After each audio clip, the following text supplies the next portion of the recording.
Pagi Bapak dosen dan teman-teman semua, saya akan mempresentasikan sebuah buku yang berjudul Budaya Digital untuk memenuhi tugas mingguan ke-6 mata kuliah Seminar Kajian Masalah-Masalah Sosial. Buku Budaya Digital mengeksplorasi praktik selfie-talking kontemporer, pengalaman digital cinta, asmara, dan perselingkuhan, ritual setting, kebiasaan pelacakan diri, strategi digunakan oleh internet terkenal, dan kekuatan kampanye hashtag dan meme dalam mendukung suatu alasan. Menolak narasi biner pada budaya digital itu menunjukkan kasus cara menarik di mana kita menggunakan perangkat digital kita, media sosial, platform, dan aplikasi dengan memanfaatkan penelitian akademis, pengamatan sehari-hari, dan tekad untuk menantang asumsi dan generalisasi tergesa-gesa. Ini juga terlibat dengan narasi yang muncul tentang keaslian online, privasi, digital detoksifikasi, dan kesenjangan digital lazim baik di India maupun di luar negeri.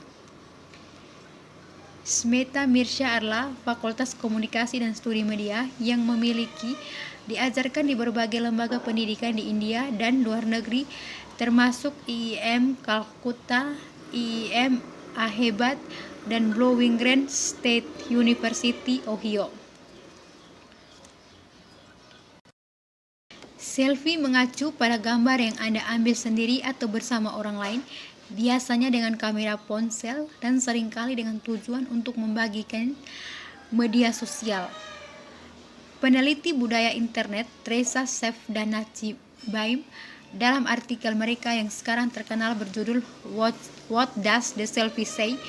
Menyelidiki global fenomena mengidentifikasi selfie secara objek dan praktik dengan kapasitas untuk komunikasi yang kompleks dan bernuansa. Berdasarkan mereka, selfie adalah objek fotografi yang memulai transmisi perasaan manusia dalam bentuk hubungan. Selfie juga merupakan praktik isyarat yang dapat mengirim pesan yang berbeda ke individu, komunitas, dan kelayak yang berbeda. Kata selfie juga menyebabkan beberapa spin-off seperti selfie ketika Anda fokus pada rambut Anda di gambar, belief ketika Anda fokus pada button, dan relief ketika Anda mengambil foto diri Anda dalam keadaan mabuk. Tentu saja, tidak satu pun dari kata-kata ini yang berhasil menjadi sepopuler kata selfie. Sementara potret diri memiliki sejarah panjang. Selfie adalah hal yang lebih baru. Bentuk potret diri sebelumnya tidak hanya dalam hal teknik dan bentuk, tetapi juga dalam cara itu diajarkan sebagai sesuatu yang spontan. Selfie berfungsi sebagai alat branding pribadi bagi banyak orang.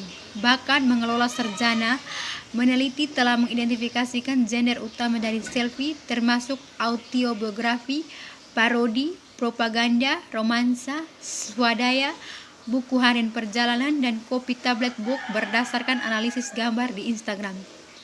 Tentu saja, klarifikasi seperti itu tidak termasuk non-mainstream aplikasi yang dapat menghasilkan klarifikasi alternatif. Meskipun banyak yang telah ditulis tentang selfie secara umum, hanya ada sedikit kesepakatan tentang motivasi selfie, taker, dan dampak selfie terhadap hidup kita. Sementara pemasar menggunakan selfie konsumen yang bahagia untuk berkomunikasi pesan hip dan muda, media berita sering menyoroti efek berbahaya selfie termasuk narsisme, dismorfa tubuh, dan psikosis. Ketika kita melihat profil Facebook seseorang penuh dengan selfie mereka sendiri, apa itu pikiran pertama yang muncul di benak kita? Bagaimana dari kita cenderung berasumsi bahwa orang tersebut harus narsis? Beberapa peneliti juga mengaitkan kebiasaan selfie dengan narsisme. Misalnya, Joseph Fox dan Margaret Rooney. Kedua peneliti komunikasi di Ohio State University diyakini jika ciri-ciri kepribadian dapat memprediksi penggunaan media sosial dan selfie talking dan mengedit perilaku di antara pria Amerika, dan menemukan bahwa narsistik pria dilaporkan menghabiskan lebih banyak waktu di situs jejaring sosial. Penelitian juga menemukan bahwa pria narsis lebih sering memposting selfie lebih jauh. Penelitian mengklaim bahwa narsisis dan mereka yang memiliki objektifikasi tinggi mengedit selfie mereka lebih sering sebelum memposting di jaringan sosial situs. Banyak cendekiawan lain juga kritis terhadap meningkatnya hubungan dibuat antara narsisme dan perilaku selfie-talking dalam wacana populer, khususnya dalam pemberitaan media massa.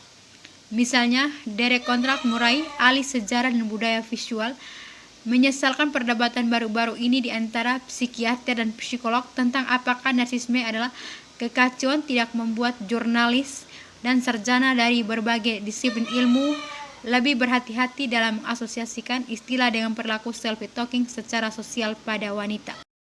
Selfie telah menjadi begitu umum sehingga orang merasa terpaksa mengambil selfie bahkan di lokasi dan kondisi berbahaya yang mengarah ke luka dan bahkan kematian. Misalnya, seorang siswa berusia 19 tahun terpeleset ke dalam air yang mengamuk dan mati saat mencoba mengambil selfie sambil berdiri di tepi rentetan di Sungai Ganggang di Kampur. Saat itu hujan dan permukaan air di Sungai Ganggang tinggi. Keenam temannya melompat ke air untuk menyelamatkannya, tetapi semuanya mereka tersapu oleh arus dan mati. Orang-orang dapat mengambil foto narsis ketika mereka sakit dan mempostingnya di media sosial platform. Di antara selfie semacam itu, selfie autopatografis termasuk mereka yang menawarkan persepsi orang pertama tentang pengalaman penyakit atau rawat nginap.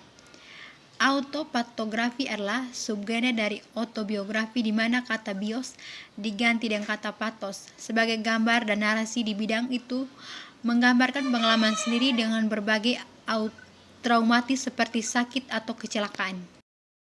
Perselingkuhan online atau offline menghadirkan medan yang ambigu. Sulit untuk menemukan apa yang termasuk perselingkuhan online. Apakah diam-diam menonton pornografi terdiri dari perselingkuhan online? Apakah menjelajahi melalui gambar Facebook dari mantan pasangan terdiri dari perselingkuhan online? Atau apakah itu dimulai hanya ketika seorang mulai berkomunikasi secara online dengan orang lain?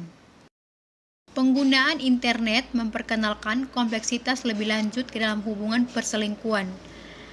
Penelitian perselingkuhan Hadley dan Pierce mendefinisikan infidelity sebagai kontak romantis atau seksual yang difasilitasi oleh penggunaan internet yang terlihat oleh setidaknya satu pasangan sebagai pelanggaran yang tidak dapat diterima dari kontak perkawinan mereka kesetiaan. Untuk definisi ini, mari kita tambahkan fakta bahwa internet perselingkuhan bisa terjadi tidak hanya dalam pernikahan, tetapi dalam hubungan komitmen apapun. Perselingkuhan online dan offline mungkin bersifat seksual, emosional, atau kombinasi keduanya. Penelitian keintiman menunjukkan bahwa orang cenderung berbagi pemikiran terhadap mereka saat mengobrol dengan orang-orang online. Obrolan online mempromosikan perilaku tanpa hambatan dan orang-orang dapat berbagi informasi lebih dari yang diperlukan. Penggunaan mungkin akhirnya diskusi dengan intim rinci tentang kehidupan mereka atau menumpahkan rahasia pribadi yang bahkan utama mereka mitra tidak tahu tentang saat mengobrol dengan seseorang secara online. Dengan demikian, komunikasi online memfasilitasikan pengembangan kedekatan emosional di antara orang-orang. Namun, perselingkuhan emosional bisa sama merusaknya dengan perselingkuhan seksual bagi pasangan menikah dan orang-orang dalam hubungan berkomitmen. Faktanya, urusan emosional adalah sumber umum perselingkuhan internet. Oleh karena itu, kita perlu terbuka terhadap penggunaan teknologi secara kreatif sambil secara bersamaan memperhatikan pengalaman aktual orang, bagaimana mereka melihat penyakit dan nilai yang mereka tempatkan pada jaringan perawatan interpersonal yang mungkin tidak kompatibel dengan digitalisasi skala besar. Ketika India mengambil lompatan dalam perawatan kesehatan digital, India juga perlu memperkenalkan kuatnya pengaturan privasi data yang memenuhi kebutuhan spesifik negara. Akhirnya, sambil mempertimbangkan kemungkinan emansipatoris teknologi kesehatan digital, kita tidak bisa mengabaikan kemampuan pengawasan dan kecenderungan diskriminatifnya. Seperti jumlah pembuat konten yang ingin menghasilkan uang di YouTube dan platform online lainnya terus meningkat. Permintaan akan algoritma ahli yang dapat membantu mereka mendapatkan visibilitas juga berkembang. Para ahli ini menawarkan pelatihan tentang aspek-aspek tertentu dari pembuatan konten seperti sebagai durasi ideal untuk video, waktu ideal untuk memposting di platform online, pilihan mereka, dan tema yang paling cocok untuk dibahas video mereka antara lain. Mereka juga menawarkan saran tentang yang paling penting, pertanyaan yang memenuhi pikiran dan hati setiap pembuat konten online. Aktivisme digital adalah cara yang efektif untuk menggalang dukungan luas bagi masyarakat spesialis. Penyebab tipik, tweet spontan, posting blog, atau klip video pendek yang diposting oleh seseorang individu di media sosial dapat memulai serangkaian respon yang tumbuh menjadi kampanye yang kuat dalam waktu singkat.